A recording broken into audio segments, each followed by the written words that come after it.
Greetings, everyone, and welcome to Face Off on France 24. All you ever wanted to know about French politics over the past 7 days. Well, what a week it's been. After the surprise election of François Fillon as candidate for the right in next year's presidential elections, after the elimination of former President Nicolas Sarkozy and former Prime Minister Alain Juppé, there was another surprise last Thursday with the shock announcement by President François Hollande against all expectations that he will now not be seeking a new mandate next year.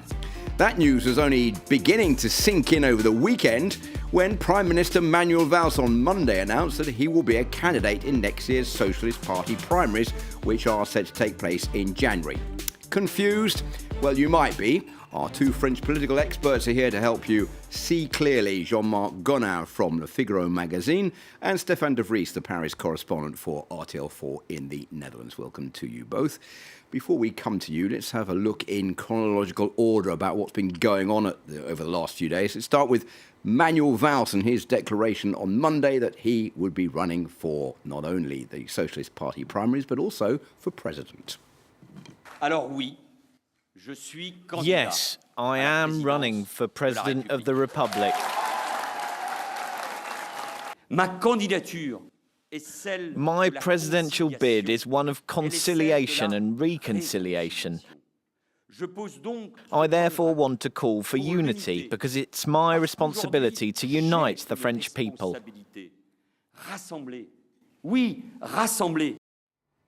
Well, many within Valls' own party are struggling to unite as he launches his presidential bid ahead of stepping down as Prime Minister. Competing candidates are running against him to secure the Socialist Party's leadership, as Rodaba Abbas reports. Manuel Valls' announcement to run for president didn't come as a surprise to many. But these competing candidates for the Socialist primaries were quick to cast doubt on whether he could unite the left. He explained he wants to reunify the leftists, but he has divided them by suggesting revoking nationalities. And he is now the first defender of left unity, although he previously said the left could never reconcile. He methodically divided the left so much, and now time is against him to reunify the factions. The former First Secretary of the Socialist Party, Martine Aubry, agrees. I'll be there to support the candidate who represents the heart of socialist values. The right are calling for Valls to take responsibility for the government's record over the last 5 years. Valls shares Hollande's vision, so he's accountable for his policies. Because of them, 1 million more are out of work. Valls faces many of the same challenges as President Hollande. Far-right leaders are also questioning his temperament. He struggles to keep his cool.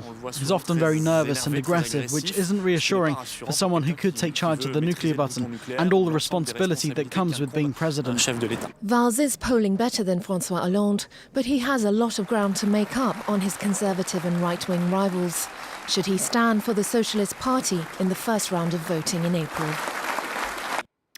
So all of this has come to a head over the past few days because out of the picture have gone some of France's biggest political names. First, Nicolas Sarkozy, the former president, then Alain Juppé, the former prime minister, and now François Hollande, the actual president of France, all of them out of next year's presidential race. Sarkozy and Juppé were eliminated in the right-wing primaries, but François Hollande decided to throw in the towel even before taking part in the socialist primaries. So what's going on? Let's see who can answer that question first. Let's come to you, Jean-Marc, shall we? Yeah, well, it looks like a killing field after a few weeks. I've been absent from France for a few weeks, and I hardly recognize my country. Suddenly the political scene is completely renewed with faces we have seen for so many years that have suddenly left. So it's an interesting phenomenon going on. I think this country has lived for many years without sanctions for the political class.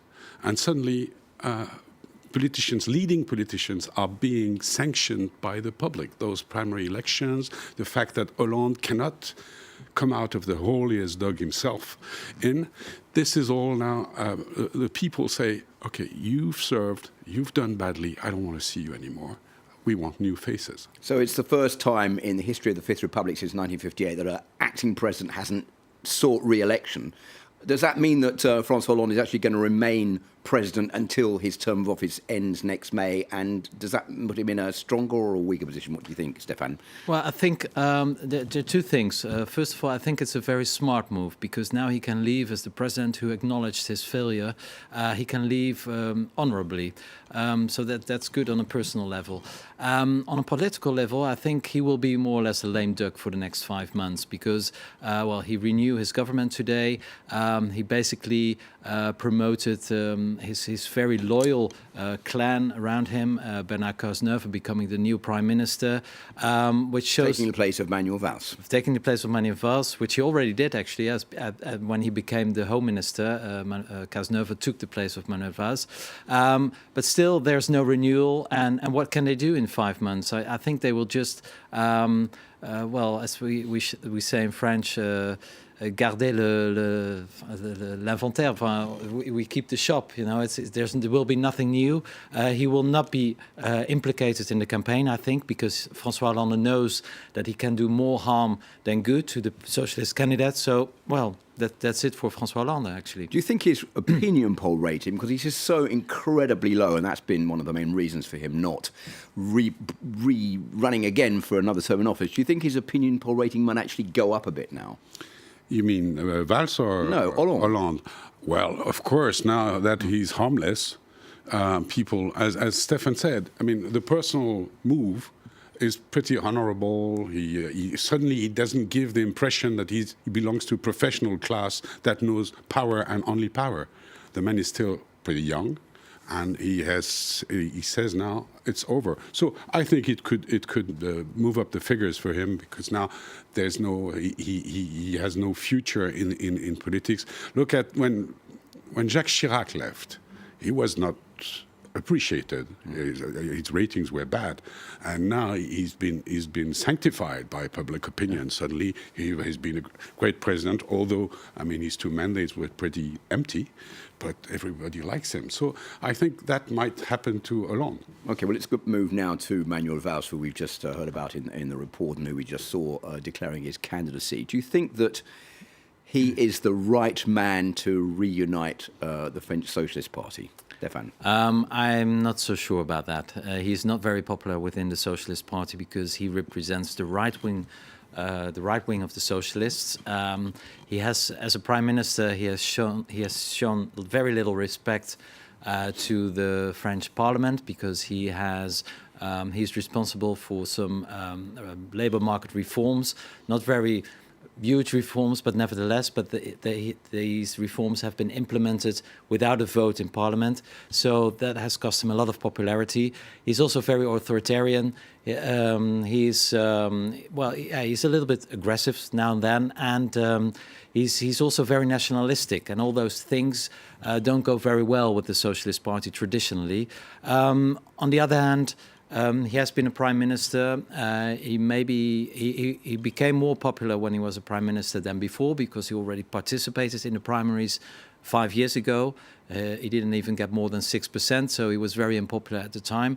But it will be very difficult, and any candidate who has a clear left-wing program in the Socialist Party will have a far better chance than Manuel Valls. And also, he's up against 7 other candidates in this Socialist Party primary race, and there are also 2 other candidates who are heavyweights in this contest who are not even in the Socialist Party primaries, one of them being Emmanuel Macron, the former economy minister, who's an independent, and the other one being the far left candidate, who is Jean-Luc Mélenchon, who's also trying to run. So do you think it's going to be very easy for Manuel Valls? It won't be easy at all. And anyway, that's what you're mentioning, Philip, is the tricky part of that primary. Because, look, if, let's say, the 2 favorites, we got to be careful with the favorites because, public has been challenging the polls.